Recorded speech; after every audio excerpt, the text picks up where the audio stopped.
E é com muita alegria, com muita satisfação que nós estamos aqui pela primeira vez para conversarmos sobre as obras, as ideias e o pensamento do mestre Kardec. Quando nós estávamos preparando essa nossa conversa, o nosso orientador nos intuiu. Como é a primeira vez que você está indo lá, por que não começar pelo primeiro capítulo do Evangelho segundo o Espiritismo? E eu aceitei essa intuição e trouxe para vocês esse título, que traz o primeiro capítulo do Evangelho segundo o Espiritismo: Eu não vim destruir a lei.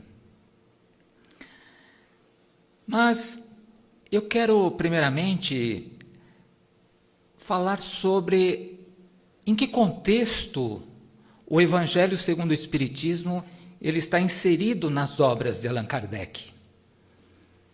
Como vocês sabem, Allan Kardec editou o Livro dos Espíritos em 1860, ele já completo. E disse também que no Livro dos Espíritos está contida toda a doutrina dos Espíritos. Allan Kardec dividiu o Livro dos Espíritos em 4 partes. A primeira parte, ele vai falar sobre as causas primeiras ou as causas primárias. E essa primeira parte, o livro que complementa ela é o livro A Gênese, onde vai falar sobre Deus, Espírito, matéria, vai falar sobre a origem. Na segunda parte do Livro dos Espíritos, Kardec vai falar sobre o mundo espírita ou o mundo dos espíritos. E o livro que complementa esse estudo da segunda parte é o Livro dos Médiuns. O Livro dos Médiuns é o maior tratado de mediunidade que nós temos. Qualquer assunto sobre os espíritos, sobre mediunidade, nós encontraremos neste livro.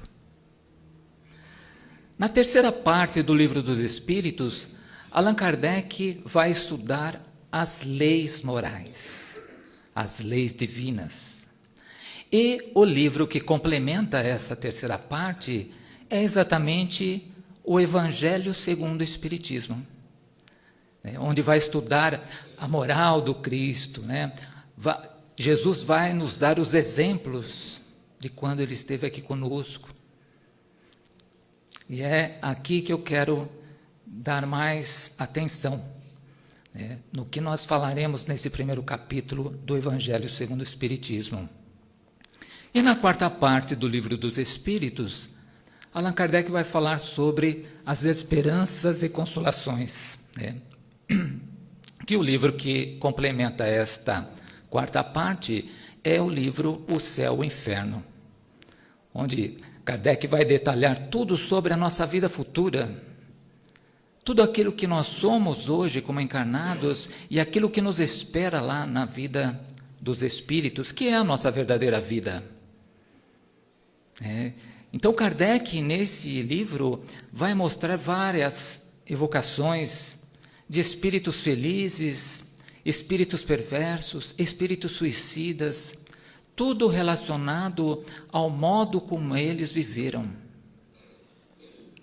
Então, aqui nós temos já uma boa parte das obras de Allan Kardec.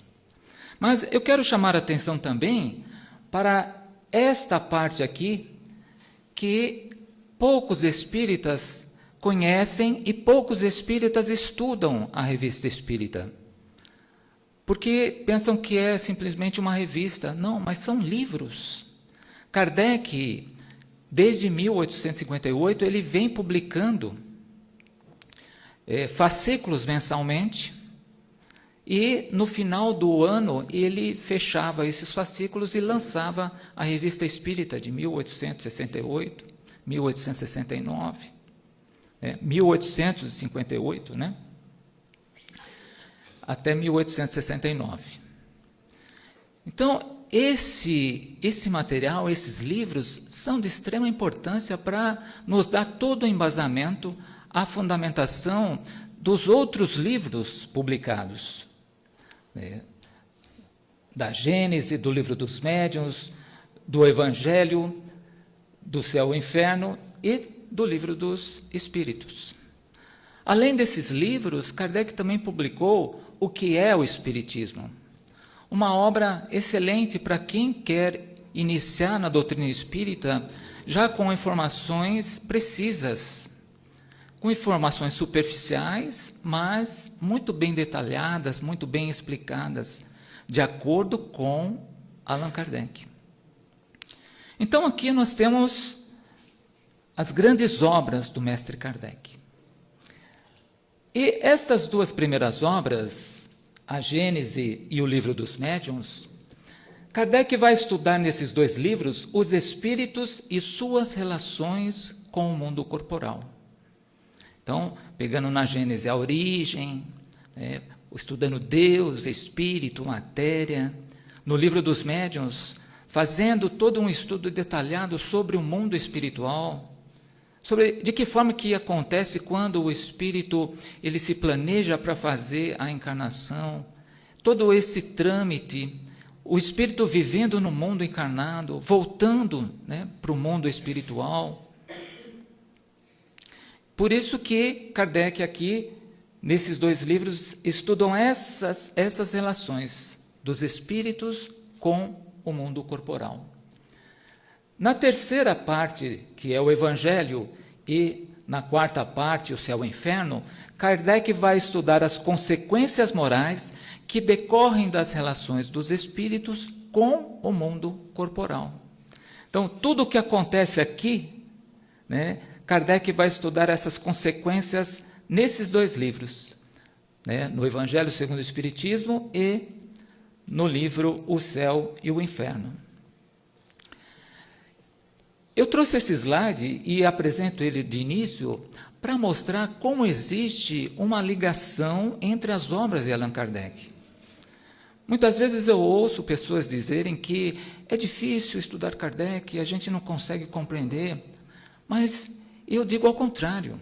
Eu digo que é muito fácil e simples estudar Kardec.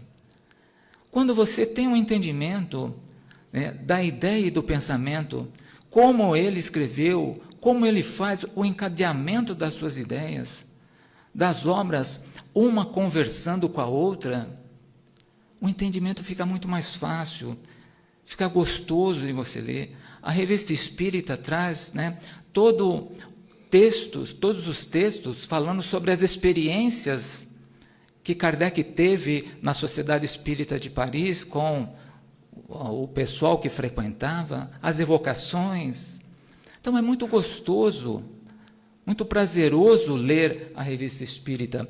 E fora isso, vai te dando todo um embasamento, né, uma fundamentação dos outros livros também, principalmente do Livro dos Espíritos. Então, é para que nós possamos nos atentar hoje, especificamente aqui no Evangelho segundo o Espiritismo, quando nós vamos falar sobre as leis morais. Mas, como eu disse, vamos então iniciar o Evangelho segundo o Espiritismo desde essa primeira mensagem que traz o prefácio. Allan Kardec, na sua sabedoria, colocou essa mensagem logo no início do Evangelho segundo o Espiritismo. E ele diz o seguinte: os Espíritos do Senhor, que são as virtudes dos céus, como um imenso exército que se movimenta ao receber a ordem de comando, espalham-se por toda a face da terra. Semelhantes às estrelas cadentes, vêm iluminar os caminhos e abrir os olhos aos cegos. Eu vos digo em verdade que são chegados os tempos em que todas as coisas hão de ser restabelecidas no seu verdadeiro sentido, para dissipar as trevas, confundir os orgulhosos e glorificar os justos. As grandes vozes dos céus ressoam como um toque da trombeta. E os coros dos anjos se unem. Nós vos convidamos para o divino concerto, que vossas mãos tomem a lira, que vossas vozes se unam e no hino sagrado estendam e vibrem por todo o universo. Homens, irmãos amados, estamos juntos de vós, amai-vos também uns aos outros, e fazei a vontade do Pai que estás nos céus. Senhor, Senhor, e podereis entrar no reino dos céus. Então, essa mensagem, ela traz um teor muito importante para nós, porque a mensagem está aqui, nos falando sobre os Espíritos do Senhor, que são as virtudes dos céus. Quais foram os Espíritos que ditaram a doutrina espírita? Espíritos superiores, né? Santo Agostinho, Fénelon, São Luís e tantos outros, São Vicente de Paula, espíritos já com bagagem, com luminosidade, né? Aqui, os tempos são chegados em que todas as coisas vão ser restabelecidas no seu verdadeiro sentido. As trevas vão ser dissipadas, os orgulhosos, né? Glorificação dos justos. Eu vos digo em verdade que todos estamos juntos de vós. Os Espíritos estão nos dizendo que eles estão juntos de nós para nos apoiar, para nos fortalecer, para nos dar coragem. Creiamos. E termina, amai-vos também uns aos outros, e façamos a vontade do Pai que está nos céus. Porque a porta dos céus está aberta para nós, desde que nós possamos obedecer essas leis, obedecer ao Pai. E essa mensagem, ela é do Espírito de verdade, Jesus. Jesus ditou essa mensagem. E Allan Kardec inseriu ela logo no início do Evangelho segundo o Espiritismo. E tem um objetivo essa mensagem. Ela resume ao mesmo tempo o verdadeiro sentido, né, o verdadeiro caráter do Espiritismo e a finalidade dessa obra do Evangelho segundo o Espiritismo. Então, por aí a gente já percebe a importância que essa obra tem para nós, né? Do verdadeiro caráter da doutrina espírita e da finalidade que tem o Evangelho para a nossa vida. Não só para a nossa vida de encarnados, para a nossa vida espiritual. Porque, como nós sabemos, estamos aqui apenas de passagem. E aí, o primeiro capítulo, eu não vim destruir a lei. O primeiro que aparece é Moisés, a primeira revelação da lei de Deus. E interessante que, logo no início, nós temos aí duas leis. A lei civil, ou disciplinar, e as leis de Deus. Havia necessidade de ter uma lei rigorosa, uma lei firme. Imaginemos quando nós retornamos àquela época, quanto era difícil o povo daquela época. A grosseria, o pouco entendimento. Então, havia necessidade de uma lei mais rigorosa. Mas Deus também nos enviou as leis de Deus, os 10 mandamentos. Eu sou o Senhor, seu Deus, vosso Senhor. E por aí vai discorrer os 10 mandamentos. Né? E essa lei, ela tem um caráter divino, um caráter celeste, um caráter eterno. Onde quer que nós estejamos, é essa lei que é válida, independente se é na Terra ou em qualquer outro local do universo. Então, é uma lei que nós iremos nos deparar sempre. onde quer que nós estejamos. Diferentemente das leis de Moisés, da lei civil, da lei disciplinar. Exatamente como a nossa lei civil. É uma lei que é passageira. Daqui a pouco ela vai mudando, ela vai se adaptando. As leis de Deus, não. As leis de Deus são imutáveis.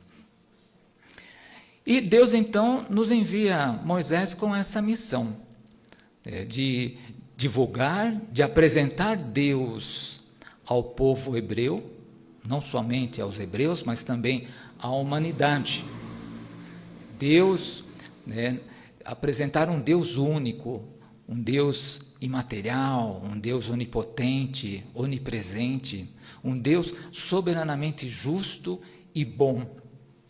E essa lei, ela tem a mais ampla moral cristã. Importante essa frase moral cristã, porque nós encontraremos a moral em todas as outras que nós veremos pela frente.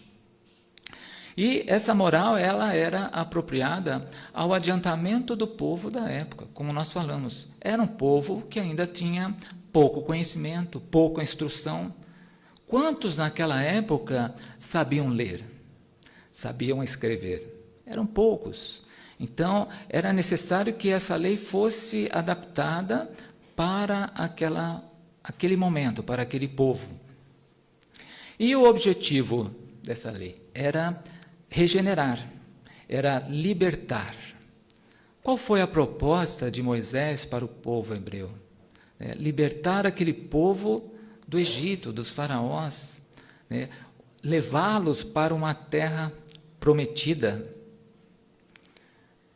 Então, era esse o objetivo, de regenerar aquele povo, de mostrar um Deus único, um Deus soberanamente justo e bom. Depois, 12 séculos depois, Deus nos envia Jesus. Olha, passaram-se 12 séculos depois da vinda de Moisés. E Deus nos envia Jesus, um Espírito puro, um Espírito perfeito. Para a gente ter a noção da importância que Jesus tem para nós, Allan Kardec, no Livro dos Espíritos, a partir da questão de número 100, ele vai classificar os espíritos em 3 grandes categorias. Espíritos de terceira ordem, que são os espíritos imperfeitos. Espíritos de segunda ordem, são os bons espíritos. E os espíritos de primeira ordem, que são os espíritos puros, espíritos perfeitos. Então, Jesus foi o único espírito puro e perfeito a pisar no solo terrestre, de acordo com o que Kardec estabeleceu nesses estudos. Porque Jesus era todo sabedoria, todo bondade. Jesus não precisava encarnar mais. Espíritos puros, perfeitos, já adquiriram um grau altíssimo, que só encarnam em situações especiais de missão, para dar um impulso para a humanidade, para corrigir a rota da humanidade, mostrar o caminho que nos leva a Deus. Então foi essa a proposta do Cristo. E por isso que Jesus disse, eu não vim destruir a lei, mas eu vim dar uma adaptação. Eu vim mostrar para esse povo que já se passaram 12 séculos e que a gente precisa ajustar as leis. Jesus foi o iniciador da mais pura, da mais sublime moral. Está vendo? Aparece novamente o termo moral. E a sua base principal, a doutrina de Jesus, a pedra angular da doutrina de Jesus, é o amor e a caridade. Como nós vimos em Moisés, era diferente, era uma questão muito mais imposta, tal, porque precisava.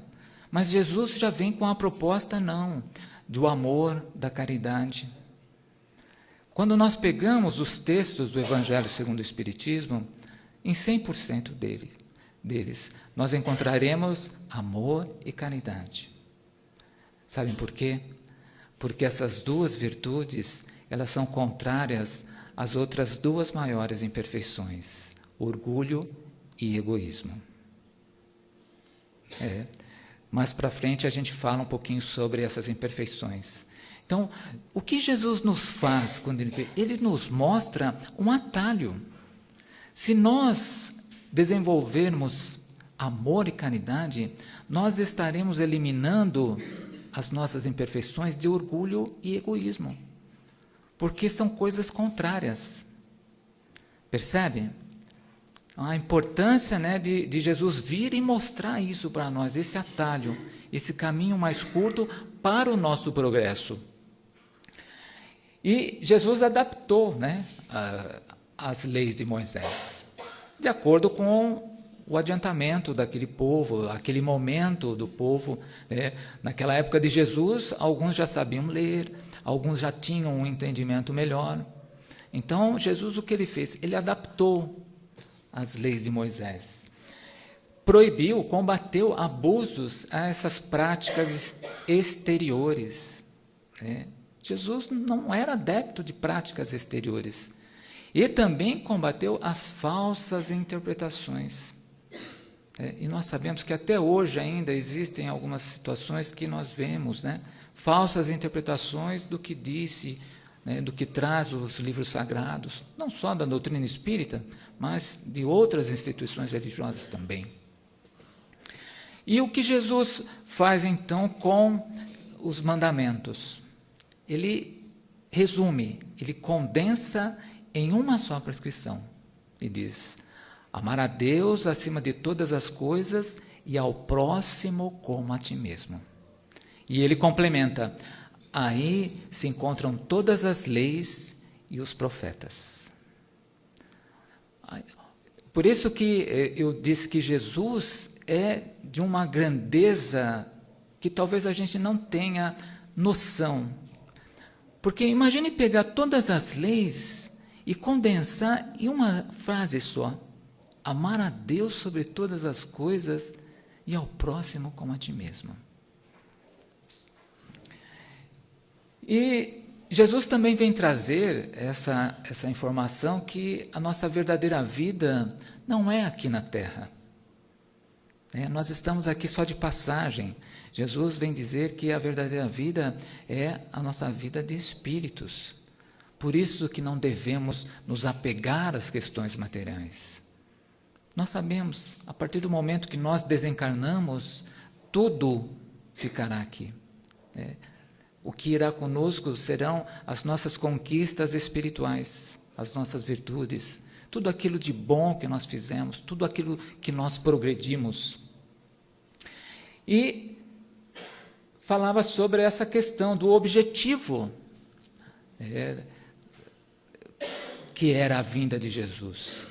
O objetivo dele era exatamente esse, de transformar a humanidade, de mostrar novos caminhos, de regenerar a Terra. Até hoje nós temos ouvido essas questões da regeneração da Terra, né? Da transição planetária. Como nós sabemos e já ouvimos falar, a Terra é um planeta de provas e expiações, mas que caminha para um mundo de regeneração. E isso é verdade. Apesar de tantas situações que ainda nos deparamos, mas nós caminhamos para um planeta de regeneração.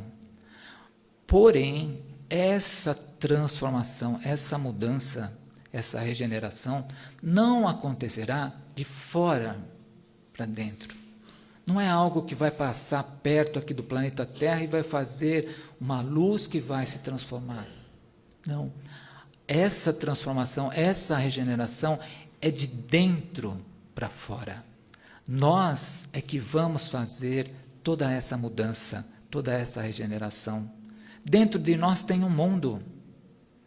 É esse mundo que nós vamos transformando. E com a força, com a coragem, com a fé de cada um, nós vamos mudando toda a estrutura do planeta. Foi isso que Jesus veio nos dizer, dessa mudança, dessa regeneração. E ela está acontecendo. Se a gente fizer uma comparação do que era nessa época a humanidade e do que é hoje, olha o quanto a humanidade progrediu. Mas só que Jesus também não disse tudo, né? Faltavam ainda novas ideias, novos entendimentos, né? Faltava que a ciência viesse completar todo esse embasamento. E aí, o que Deus faz? Deus nos envia o Consolador prometido. 18 séculos depois de Jesus, aparece o Espiritismo, o Consolador. E que também disse, né? Eu não vim destruir a lei, mas vim complementá-la, dar o seu adiantamento. E o Espiritismo é a chave que nos dá a chave para a vida futura. Como nós falamos nesse livro, O Céu e o Inferno, que faz um detalhamento daquilo que será a nossa vida futura, de acordo com as nossas ações, de acordo com o que nós praticamos moralmente. O Espiritismo nos abre portas para a nossa felicidade eterna, porque nos mostra exatamente como nós devemos ser, como que nós devemos agir. E revela essa existência que existe, né, entre o mundo material e o mundo espiritual. Claro que já haviam manifestações antes da doutrina espírita, mas com o Espiritismo, com Allan Kardec, isso se tornou global. Essa relação que existe da comunicação com os espíritos, das evocações e de tantas outras situações. Por isso que Kardec, naquele livro que eu citei, O que é o Espiritismo, ele vai definir, vai fazer a definição do que é o Espiritismo. O Espiritismo é uma ciência que estuda a natureza, a origem e o destino dos espíritos, bem como as suas relações com o mundo corporal. Então, quando nós estudamos o Espiritismo, nós começamos a entender aquilo que nós somos realmente. Qual que é a nossa origem? Qual que é a nossa essência? Nós somos espíritos. Isso aqui que vocês estão vendo, isso aqui não sou eu. Isso aqui é um instrumento que o meu espírito utiliza, né, para que eu possa cumprir aquilo que eu determinei aqui no mundo corporal. Por isso que é importante cuidar desse corpo aqui, é muito importante. Mas eu sou lá dentro, sou espírito. E eu tenho feito esse exercício, né, na minha vida. Quando eu olho as pessoas, eu não vejo as pessoas, eu vejo espíritos, assim como eu. Espíritos ainda imperfeitos, sim, eu também sou. Mas eu olho com os olhos espirituais, tentando já imaginar o que é isso. Kardec fala sobre a natureza do espírito. Qual que é a nossa natureza? É imortal. Nós não morremos, apenas passamos de plano. Às vezes ficamos muito tristes com as questões das separações, né? Mas pensemos, são separações momentâneas. Num estudo que nós fizemos há poucos dias, vimos que a separação que existe de lá para cá é muito mais difícil do que daqui para lá. Imagine você como espírito, que já tem um adiantamento, já é adiantado em moral. Você poder visitar mundos felizes, você poder circular no universo com um piscar de olhos, e depois você fazer um planejamento para uma encarnação que você vai ficar preso numa gaiola, num corpo, né? Então, a dificuldade é muito maior de lá para cá do que daqui para lá. E Kardec fala sobre o nosso destino, que é a nossa verdadeira vida espiritual. Então, a lei do Antigo Testamento trouxe a primeira revelação, Moisés. Do Novo Testamento, Jesus. E a terceira revelação das leis de Deus é a doutrina espírita. E a ciência e a religião são duas alavancas que impulsionam a humanidade. A ciência revela as leis do mundo material e a religião revela as leis do mundo espiritual. O interessante é que hoje elas caminham juntas, mas certamente um dia elas irão se converger, elas irão se encontrar, e aí o progresso será muito maior. E o objetivo delas, né, elas têm como princípio o único objetivo, que é Deus. A ciência procura ainda, né, os filósofos e tantas outras ciências, identificar esse ser. E a religião vai dar todo esse suporte para que elas tenham um entendimento. E quando nós falamos em Deus, Allan Kardec, no Livro dos Espíritos, ele inicia, né, com essa pergunta: que é Deus? Deus é a inteligência suprema, causa primeira de todas as coisas. A inteligência, a sabedoria dos espíritos superiores, quando passaram essa mensagem, é fantástica. Porque numa frase curta consegue definir tudo o que é Deus. Deus é a inteligência suprema, é a causa primária. E quando os espíritos estão falando de inteligência suprema, eles estão falando do reino do pensamento, do reino da imaterialidade. E quando estão falando em causa primeira, tudo que nós vemos na natureza, qual foi a causa primeira disso? Deus. Deus é a causa primeira. Então nós estamos falando do reino da matéria. Por isso que Deus é a inteligência suprema e a causa primária de todas as coisas. E aí, na terceira parte, nós entramos, na terceira parte do Livro dos Espíritos, nós entramos para dar um apanhado geral sobre as leis morais. Allan Kardec, ele vai estudar as leis morais e vai dividir em 3 grandes categorias essa terceira parte. Primeiramente, Kardec vai estudar o que é lei natural, né? Depois, o que são leis morais e, por final, como praticar as leis morais. Então, vai falar o que é lei natural, o que é lei moral, lei divina, e como nós devemos praticar as leis morais. Na questão 621 do Livro dos Espíritos, Kardec pergunta: aonde está escrita as leis de Deus? E os Espíritos respondem: na consciência. Mas aí, nas nossas reflexões, será que Deus, quando nos criou, simples e ignorantes, Ele já colocou todas as leis morais na nossa consciência? Não, né? Então, a pergunta é: onde é escrita as leis de Deus? Na nossa consciência. Porque ao longo das nossas encarnações, com erros e acertos, nós estamos adquirindo este conhecimento das leis morais.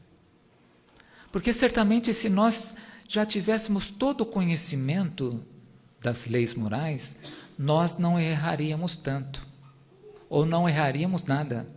Seríamos espíritos felizes, né? Seríamos bem melhores. Então, por isso que nós estamos num processo de aprendizagem. E aproveitemos isso na Terra. Graças a Deus, nós estamos numa situação privilegiada, né, de estudantes, de aprendizes das leis de Deus.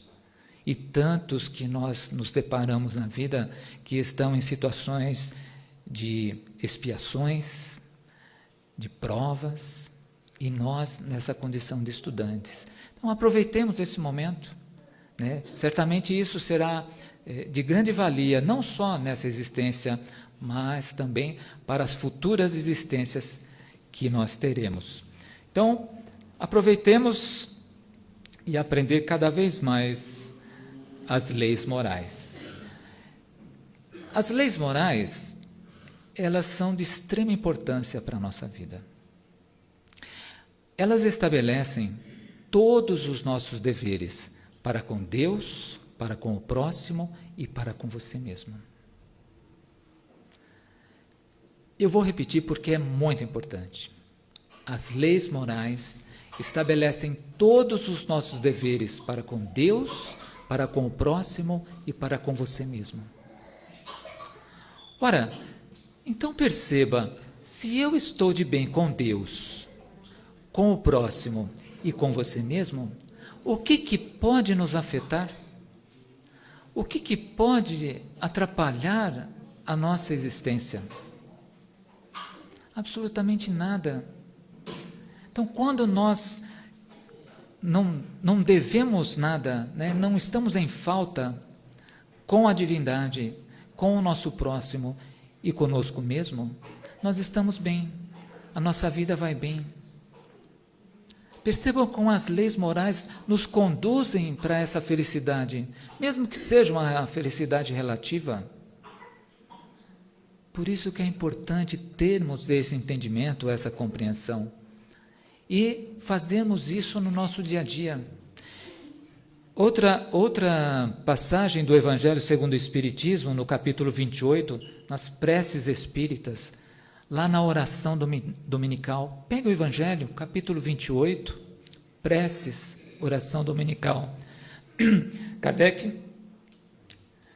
diz o seguinte: com efeito, sob a mais singela forma, ela, a oração dominical, estabelecem todos os nossos deveres para com Deus, para com o próximo e para com você mesmo. Então, todas as vezes que nós fazemos essa oração do Pai Nosso, nós estamos estabelecendo esse contato com Deus, com a divindade. Nós estamos fazendo esse compromisso de seguirmos as leis morais durante essa oração. Outra parte também, naquela conversa entre Jesus e os fariseus, no Evangelho de Mateus, no capítulo 12. Amarás o Senhor teu Deus de todo o seu coração, de toda a sua alma, de todo o seu espírito, e ao próximo como a ti mesmo. Percebam que o gesto é o mesmo. Amarás o Senhor teu Deus de todo o seu coração, de todo o seu espírito, e ao próximo como a ti mesmo. É um prisma, é um triângulo, que fala de Deus, espírito e matéria. Em várias situações nós encontraremos, essa questão das leis morais. Por isso que eu sempre reforço da importância de nós entendermos as leis morais, as leis divinas, para o nosso progresso, para a nossa evolução, não só aqui no mundo corporal, mas no mundo espiritual também, porque, como nós falamos, as leis de Deus são eternas, são imutáveis. E aí Kardec, ele estabelece um estudo nas leis morais. Obviamente que isso aqui não é nada absoluto, isso aqui pode ser mudado, mas nós, quando fazemos o estudo, nós entendemos que foi diagramado desta maneira. Quais são os deveres para com Deus? Os deveres que nós temos para com Deus. Quais são as leis que estabelecem esses deveres? Então, nós encontraremos na lei de adoração e na lei do trabalho. Ora, lei de adoração. A prece está contida nessa lei de adoração. E quando nós entramos em sintonia, quando nós elevamos o nosso pensamento, por qualquer situação, porque a prece tem essas três finalidades, pedir, louvar e agradecer. Em qualquer situação, nós estamos entrando em sintonia, em contato com Deus. Ele que sabe mais, Ele que vai nos dar a resposta para que é mais assertiva daquilo que nos perturba. Então, a lei de adoração estabelece esse dever para com Deus, de nós adorarmos a Deus, de nós glorificarmos a Deus e de nós pedirmos também a Deus a a coragem, a fé, a abnegação e tantas outras virtudes. A lei do trabalho. Todo trabalho útil é agradável a Deus. Óbvio que no plano material nós dependemos do trabalho para o nosso bem-estar, para o nosso conforto, né? Ninguém é feliz vendo um filho ou ouvindo um filho pedir alguma coisa que você não pode atender. Então, o trabalho honesto, um trabalho ético, nos fortalece perante Deus. E o trabalho moral, a caridade. Quais são os deveres que estabelecem para com os deveres para conosco mesmos? São as 3 leis seguintes: leis de reprodução, lei de conservação e lei de destruição. Ora, lei de reprodução, se não houvesse a lei de reprodução, a humanidade pereceria. Então, olha a importância que nós temos em respeitar essa lei conosco mesmo. Porque toda vez, né, ocorre o que? Nós damos a oportunidade a um outro espírito vir para o plano material para que ele possa progredir também. O progresso, né, ocorre no plano material. Obviamente no plano espiritual também. Mas quando nós estamos limitados por esse corpo, o progresso é mais difícil ainda. Então, a importância que tem essa lei de reprodução, de dar oportunidade a outros espíritos, assim como nós também recebemos essa oportunidade. A lei de conservação, de conservar esse corpo, como eu disse, de conservar o nosso planeta, a natureza, para que a gente consiga, né, tirar todo o proveito de tudo aquilo que nós viemos fazer aqui. Possivelmente muitos de nós não voltaremos mais para esse planeta, de acordo com o progresso alcançado. Iremos para outros mundos. E às vezes eu ouço pessoas dizer que querem voltar para a Terra, né? A gente tem que almejar cada vez mais mundos melhores. E a lei de destruição é uma lei natural. Tudo se destrói para renovar. Aliás, deveria até se chamar uma lei de transformação. Ocorre a destruição para que tudo se renove, tudo se transforme. E as 4 leis que estabelecem os deveres para com o próximo é a lei de sociedade, lei de igualdade, lei de liberdade e lei de progresso. Essas 4 leis. A lei de sociedade, olha, Deus nos concedeu a palavra, a fala, exatamente para que nós possamos nos comunicar, para que a gente possa interagir. E certamente aqui na Casa Espírita a gente vê muito isso. Um conversando com o outro, passando experiências, passando situações vividas que contribuem para o progresso do outro. Então nós estamos vivendo numa sociedade, estamos nos fortalecendo, estamos nos unindo e, consequentemente, nos leva à lei do progresso. Toda vez que nós estabelecemos a lei de sociedade, nós progredimos, porque interagimos, porque aprendemos, porque compartilhamos. A lei de igualdade, todos nós somos iguais perante Deus. O pobre, o rico, todos, né, iremos para o mesmo lugar. Nós somos diferentes em algumas questões, naquilo que nós já adquirimos como virtudes, mas perante Deus somos todos iguais, ninguém é diferente de ninguém. Mesmo aquele espírito perverso, Manuel, mesmo aquele é filho de Deus. Todos nós chegaremos um dia à perfeição. Aliás, esse é o objetivo de Deus para cada um de nós. Não foi o que Kardec perguntou aos espíritos? Qual é o objetivo da encarnação dos espíritos? Deus nos impõe a encarnação com o objetivo de nos fazer chegar à perfeição. Para uns, expiação. Para outros, missão. E a resposta continua. Mas esse é o objetivo para cada um de nós. Chegarmos à perfeição. E toda vez que nós encarnamos e que damos um passo em rumo ao progresso, nós estamos nos aproximando da perfeição. E a lei de liberdade. Todos nós somos livres. Todos nós temos o livre-arbítrio. A bondade divina, a sabedoria de Deus, a misericórdia de Deus para conosco.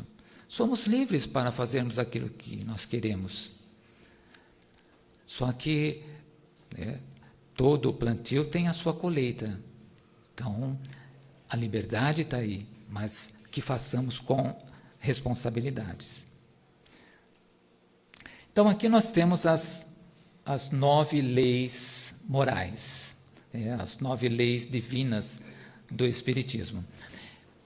E, assim como Cristo fez com as leis de Moisés, Kardec também fez com as leis que nós apresentamos.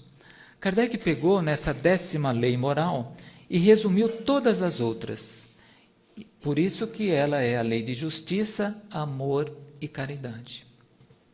Olha, justiça de Deus, amor consigo mesmo e caridade para com o próximo. É o mesmo prisma, é a mesma situação. Então, é um atalho para nós. Porque toda vez que nós praticamos a lei de justiça, faça para os outros aquilo que você gostaria que os outros fizessem para você. Desenvolva o amor, pratique a caridade. A caridade estabelece essa lei de benevolência, de indulgência, de esquecer, de perdoar as ofensas, de amar até os nossos inimigos. Mas que façamos essa caridade de maneira desinteressada.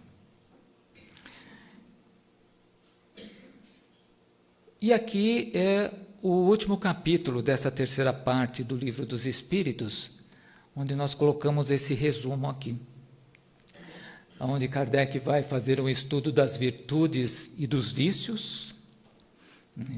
E aqui ele vai fazer uma pergunta, falando qual é a mais meritória de todas as virtudes.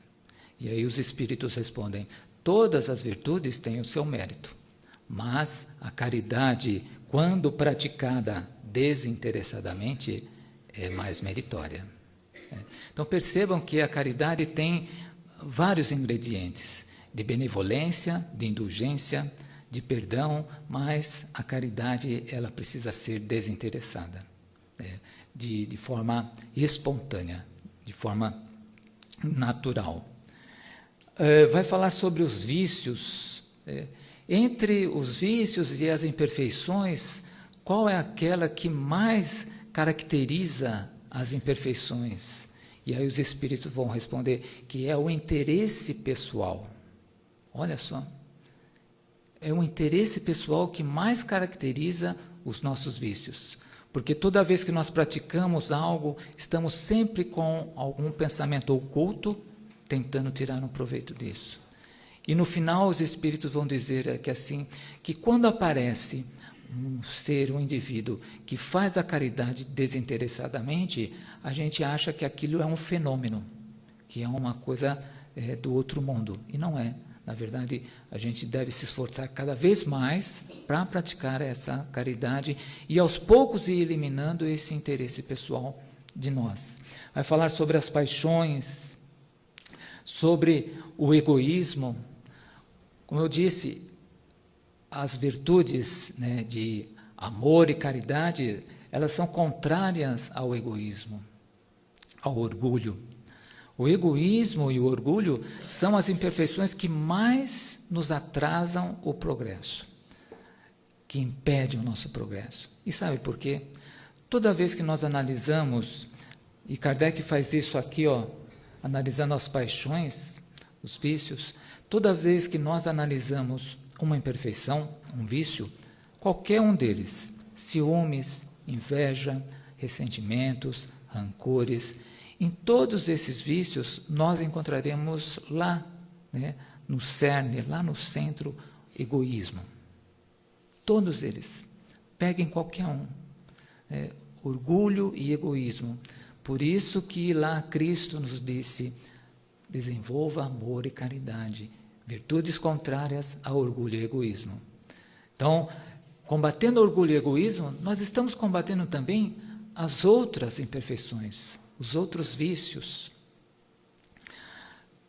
Aqui, as paixões, é importante que a gente seja apaixonado por alguma coisa, mas ele vai dizer assim, as paixões elas têm que ser de maneira moderada, não pode ser exacerbada, porque senão o que acontece? Desenvolve orgulho e egoísmo.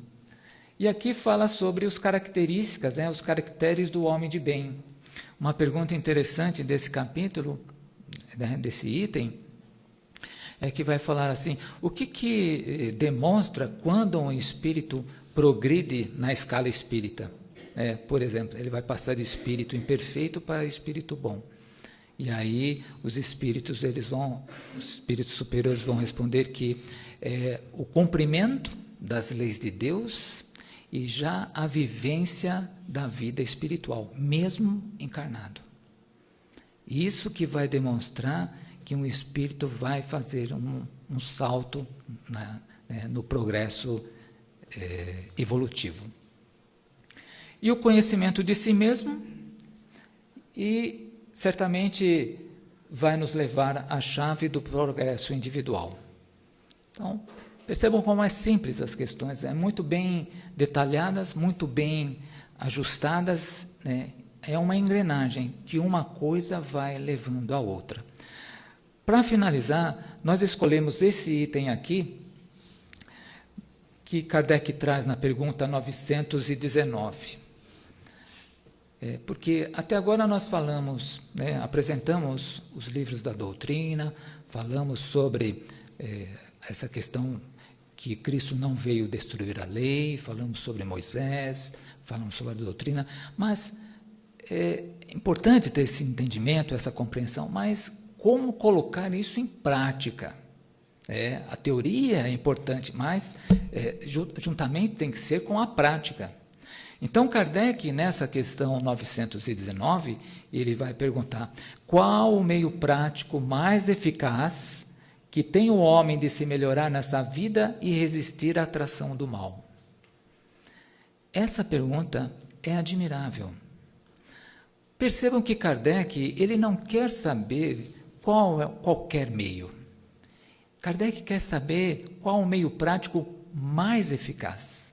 Ou seja, aquilo que você fizer, não tem como errar, porque ele é mais eficaz. E aí os espíritos superiores vão responder, um sábio da antiguidade disse, conhece-te a ti mesmo. E fazendo esse estudo, eu me perguntei, será que eu conheço a mim mesmo? É fácil me conhecer? Sabemos que não, né? E Kardec também sabia que não é fácil. Por isso que ele complementa aqui com o item A.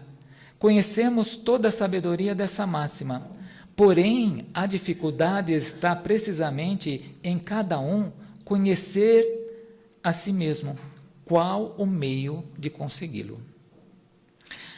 E a resposta é magnífica.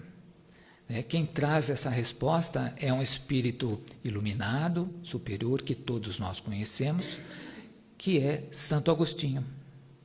E ele vai dizer, fazei o que eu fazia quando eu estive aqui na Terra.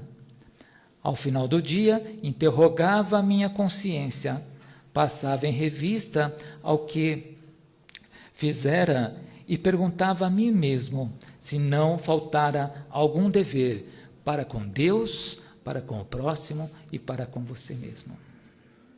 Então, Santo Agostinho, quando esteve aqui, como nós, encarnado, limitado pelo corpo, ele praticava as leis morais.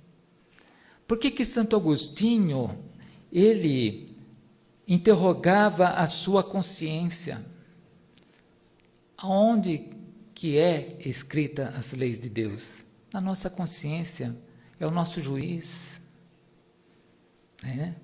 E tudo que nós já conhecemos das leis de Deus, a gente entra ali num acordo. E quando nós saímos fora, a nossa consciência vai nos denunciar. Por isso que Santo Agostinho fazia isso. Então, é um exercício fácil, simples. Não há quem não possa aplicar esse exercício no final do dia, na hora do descanso, na hora que a gente coloca a nossa cabeça no travesseiro. Faça esse exercício, pelo menos tente. Faça desde o momento que nós abrimos o olho de manhã até aquele momento. Faça uma revisão, remonte todas aquelas situações que nós vivenciamos no dia, aquelas situações que nós fizemos bem, aquelas situações que nós faltamos com algum dever para com Deus, para com o próximo, e às vezes até conosco mesmo. Certamente, quando nós fazemos esse exercício, nós seremos cada dia melhor, porque se erramos num dia, certamente não erraremos no próximo.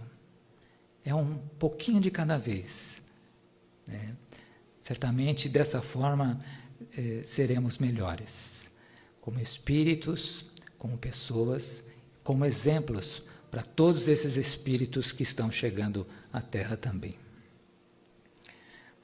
Era isso que nós tínhamos para conversar. Quero agradecer muito a oportunidade, e que o Senhor nos abençoe, que assim seja, graças a Deus. Obrigado. Obrigado.